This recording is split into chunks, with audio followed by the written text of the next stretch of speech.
Polandia ketakutan, desak NATO untuk beraksi cepat. Pasukan Rusia sudah bersiap untuk menyerang.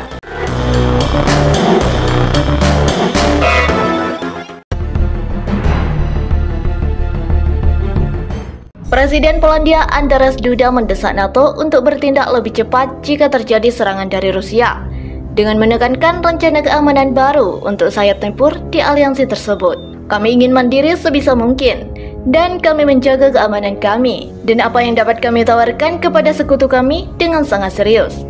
Namun, kami mengharapkan rencana keamanan baru untuk sayap timur aliansi, kata Duda pada konferensi pers dengan Sekretaris Jenderal NATO di Brussels pada hari Rabu.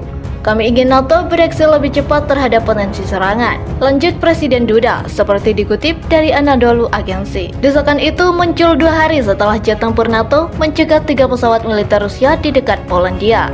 Kementerian Pertahanan Belanda mengatakan, sebuah pesawat tak dikenal mendekati wilayah tanggung jawab NATO, Polandia dari Kaliningrad, kantong Rusia yang terletak di antara negara-negara NATO, Polandia dan Lithuania. Kami ingin dianggap sebagai sekutu yang kredibel di sisi timur NATO, kata Duda. Menambahkan bahwa Polandia sedang melakukan kegiatan di dalam NATO yang ditujukan untuk membantu Ukraina, termasuk memperkuat infrastruktur pergudangan senjata di perbatasan dengan Ukraina. Duda tidak mengomentari apakah NATO harus mengizinkan negara-negara anggota mengirim pesawat tempur untuk membantu Ukraina melawan Rusia. Pada 30 Januari, Perdana Menteri Polandia Mateusz Morawiecki mengatakan, Polandia dapat memberi Ukraina jet tempur F-16 jika NATO mendukung keputusan tersebut. Namun, Duda mengatakan pada awal pekan ini bahwa Polandia mungkin tidak dapat mengirimkan jet tempur barat ke negara yang dilanda perang itu. Polandia termasuk pihak yang pertama menjanjikan tank tempur ke Ukraina. Namun, Polandia ragu-ragu untuk memasuk pesawat tempur ke Ukraina karena takut menghabiskan armada kecil pesawatnya sendiri, yang terdiri kurang dari 50 jet. Presiden Ukraina Volodymyr Zelensky telah meminta sekutu barat memasuk artileri jarak jauh dan amunisi, sistem pertahanan udara, rudal, dan jet tempur ke Kiev untuk melawan invasi Rusia. Sementara itu, Presiden AS Joe Biden dijadwalkan mengunjungi Polandia pada 20 Februari untuk memperingati 1 tahun invasi Rusia dan bertemu dengan Duda dan sekutu lainnya. AS belum berkomitmen untuk mengirim F-16 ke Ukraina, meskipun Menteri Luar Negeri Antony Blinken tidak mengesampingkannya. Pasukan Rusia bergerak menuju 2 kota di wilayah Zaporizhia, sisi selatan Ukraina. Pekan ini pertempuran meningkat setelah beberapa bulan pasukan stagnan, lapor media pemerintah Rusia. Seorang pejabat yang ditempatkan Rusia di Zaporizhia, Vladimir Rogov, mengatakan tindakan ofensif terkonsentrasi di sekitar 2 kota, sekitar 50 km, selatan ibu kota daerah yang dikuasai Ukraina, Zaporizhia, dan Hulipole lebih jauh ke timur.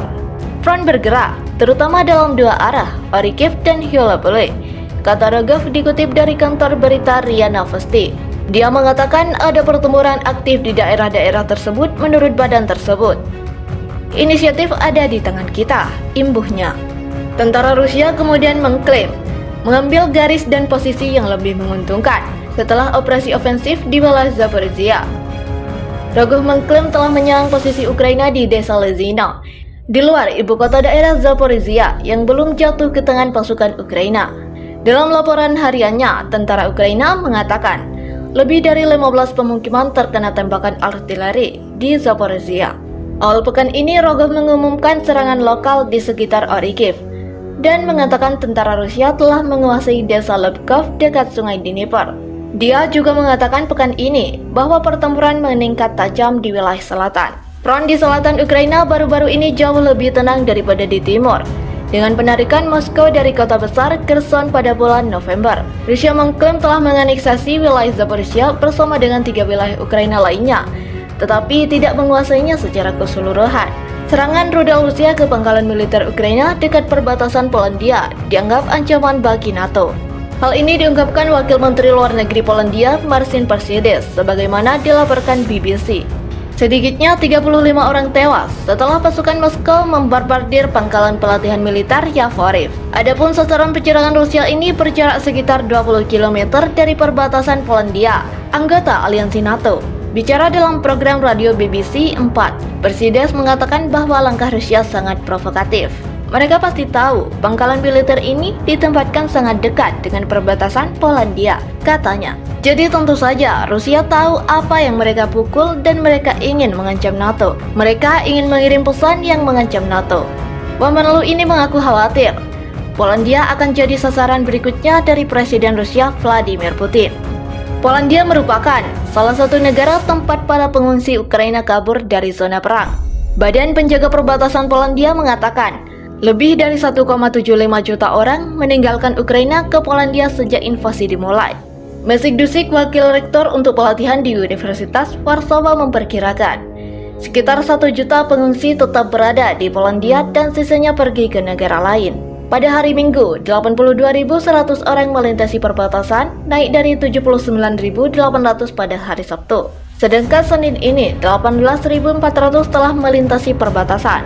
Kementerian Pertahanan Inggris atau MOD mengatakan, pasukan Rusia telah memblokade pesisir Laut Hitam Ukraina untuk memutuskan perdagangan maritim internasional Kiev. Pasukan Angkatan Laut Rusia telah membentuk blokade jauh di pantai Laut Hitam Ukraina, yang secara efektif mengisolasi Ukraina dari perdagangan maritim internasional. Jud Kementerian Pertahanan dikutip dari CNN. Menurut Organisasi Perdagangan Dunia, perdagangan melalui laut menyumbang lebih dari 80% volume perdagangan dunia. Pengarahan intelijen UKMOD juga mengatakan, pasukan Angkatan Laut Rusia terus melakukan serangan rudal terhadap target di seluruh Ukraina. Moskow juga disebut telah melakukan satu pendaratan amfibi di Laut Azov dan dapat melakukan operasi serupa lebih lanjut dalam beberapa minggu mendatang. Pendaratan amfibi adalah serangan militer dari angkatan darat, laut, dan udara yang terkoordinasi. Laut Hitam sebenarnya juga merupakan arteri perdagangan dan transportasi penting bagi Rusia. Rusia menggempur fasilitas-fasilitas energi Ukraina dengan serentetan serangan rudal terbesarnya, menyerang sejumlah sasaran di wilayah itu dan menimbulkan pemadaman listrik. Seorang pejabat intelijen senior Amerika mengatakan, beberapa rudal jatuh di Polandia yang merupakan anggota NATO, sedikitnya 2 orang tewas. Pejabat kedua mengkonfirmasi pada Associated Press bahwa rudal Rusia menghantam sebuah lokasi di Polandia yang terletak sekian 15 mil dari perbatasan Ukraina. Juru bicara Pentagon, Brigjen Pat Ryder mengatakan, Amerika sedang mencari informasi untuk pengukuhan laporan insiden di wilayah Polandia itu. Kami memiliki berbagai metode untuk memverifikasi informasi, termasuk menghubungi sekutu dan mitra kami guna mengumpulkan informasi, dan kami akan melakukannya, kata Ryder. Juru bicara Dewan Keamanan Nasional Adrian Watson menggambarkan pernyataan Ryder di Twitter. Ryder juga mengatakan Amerika yakin dengan langkah-langkah perlindungan pasukannya Amerika di Polandia. Juru bicara pemerintahan Polandia, Piotr Moller, belum dapat mengkonfirmasi laporan itu, tetapi mengatakan para pemimpin puncak sedang melangsungkan pertemuan darurat karena situasi krisis. Media Polandia melaporkan 2 orang tewas setelah proyektil menghantam Przewodow, sebuah desa di Polandia yang dekat dengan perbatasan Ukraina, di mana biji-bijian sedang mengering. Moldova, negara tetangga Polandia, juga terdampak. Pemadaman listrik besar-besaran dilaporkan terjadi di negara itu setelah serangan rudal itu melumpuhkan saluran listrik utama yang memasok listrik ke negara itu, kata seorang pejabat. Presiden Ukraina Volodymyr Zelensky mengatakan Rusia menembakkan sedikitnya 85 rudal. Sebagian besar ditujukan ke fasilitas listrik negara itu. Serangan itu melumpuhkan banyak kota. Ryder mengatakan Menteri Pertahanan Lloyd Austin akan menjadi tuan rumah pertemuan kelompok kontak Ukraina untuk mencari cara guna memberikan bantuan keamanan tambahan kepada Kiev. Tentu saja, sebagaimana dibuktikan hari ini oleh serangan udara dan serangan rudal Rusia terhadap sasaran sipil di tempat-tempat seperti Kiev.